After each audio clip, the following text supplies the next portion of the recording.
Today I have a 2006 Chrysler Pacifica.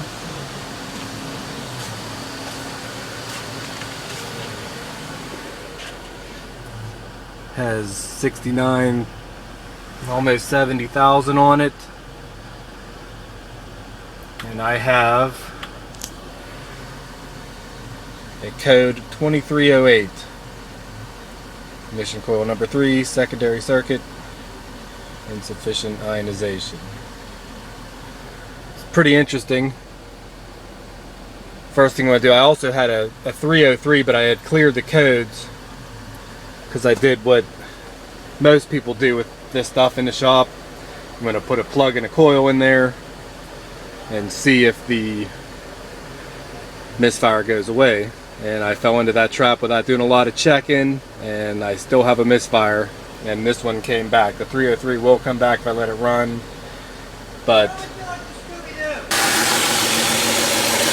like I said, it was a cylinder 3 misfire, or the 2308, and I did put the new coil in number 3, so you have 1, 3, 5 on the easy bank, thank God. And underneath the plenum would be 2, 4, and 6. So what I have here, back probe. I have a wire I made with a pin. I'm in the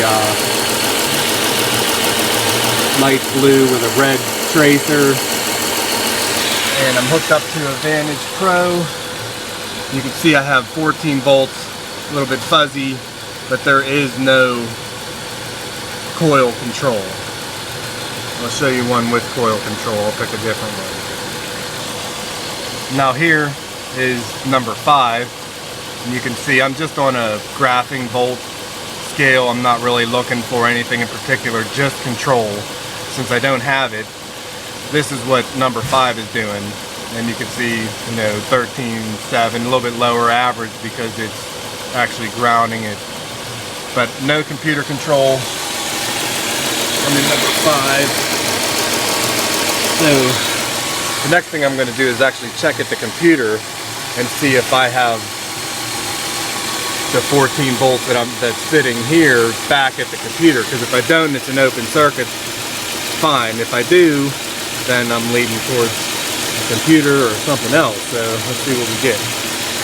So the computer is in the wheel well area in front of the left front tire, and you can see the connectors. There's the computer right there with the tag, and I have 1, 2, 3, 4 main plugs. I found it in connector 2.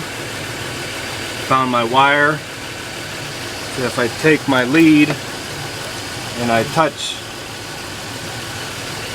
the wire I back probed into the computer, go back up to the Vantage, make a liar out of myself. I must have moved the wire. If you look at the computer, I only have 5 volts, but I do have computer control. So that gives me a little bit of hope that I have a wiring problem instead of the computer issue. So just to confirm, if I were to unplug number 3 coil, I'll try to do that live. If I try to unplug it, you see my voltage goes like 1.5 volts, probably some bias voltage, but I am on the correct wire. Plug it back in. Right now I had 13 spike, but you can see it continues to drop. The voltage keeps dropping, which now I'm back probing the computer still. You can see as the longer I wait, the lower the voltage gets.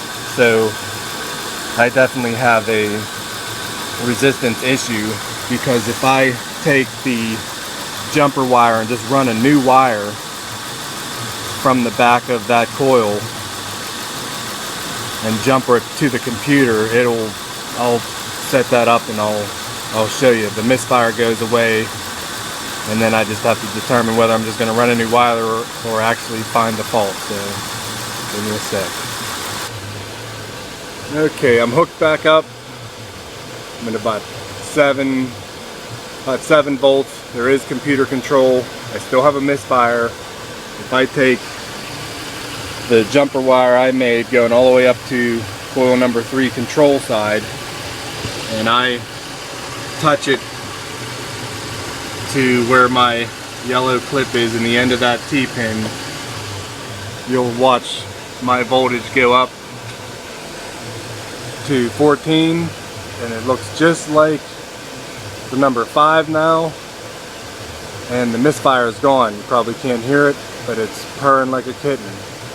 So I'm pretty confident now that I have just a wire cut or shorted. You know, I must have jumped. Whatever. I lost everything. But I am going to see if I can find that, and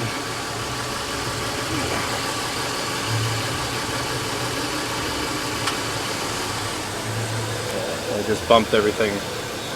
So right now it's the way it should be. So I'm going to see if I can find the fault.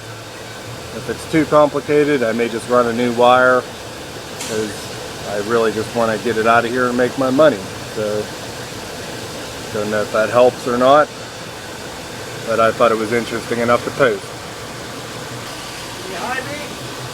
One other test you can do here is, if you don't have a graphing meter, you can do a voltage drop test.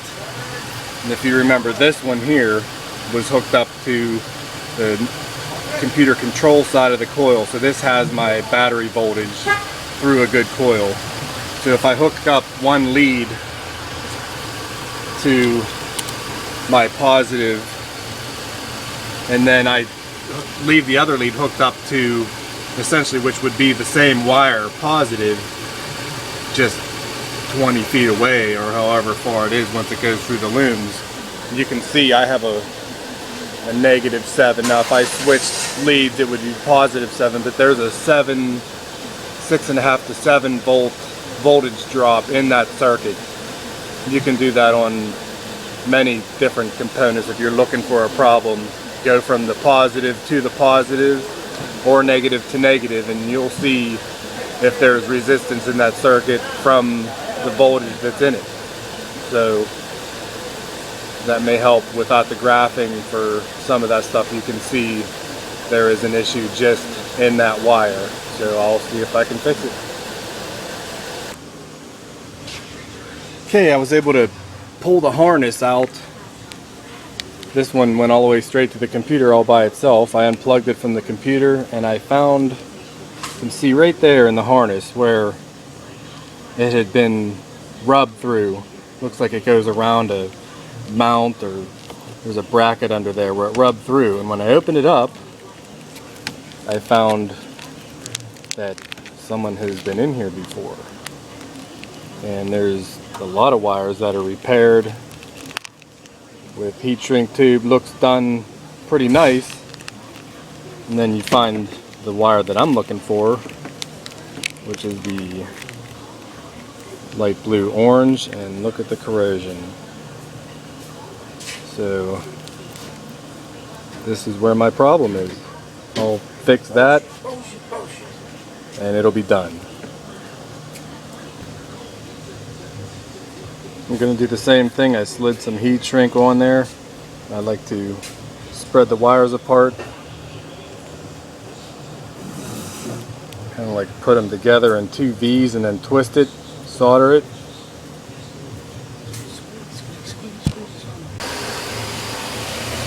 Okay, after I put the harness back in, hooked my meter up to the wire at the connector. I ground it down there at the main battery ground. You can see I have my 13.7 average, running good, no misfire.